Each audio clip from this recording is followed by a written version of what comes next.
Welcome to the Salmon Runs YouTube. Enjoy the video. In this video, I will explain how to add coolant to your Jeep Renegade. First, always ensure your engine is completely cool before attempting to open the cooling system. This prevents serious burns from hot coolant and steam. Next, locate the coolant reservoir, which is usually a translucent plastic tank near the engine. Finally, check your owner's manual to confirm the specific type of coolant your Jeep requires for optimal performance and protection.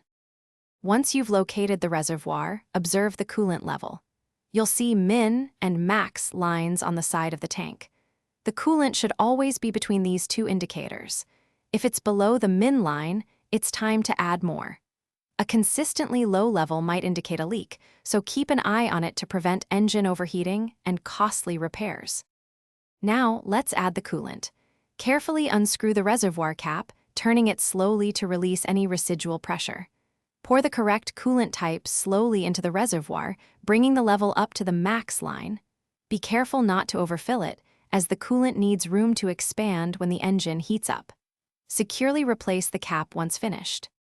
After adding coolant, start your engine and let it run for a few minutes, monitoring the level as the coolant circulates.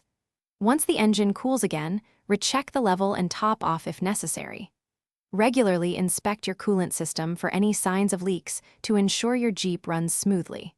Remember to check the description for a link to * the simple path to wealth * and other great deals. Maintaining your coolant system is crucial for your vehicle's longevity and performance.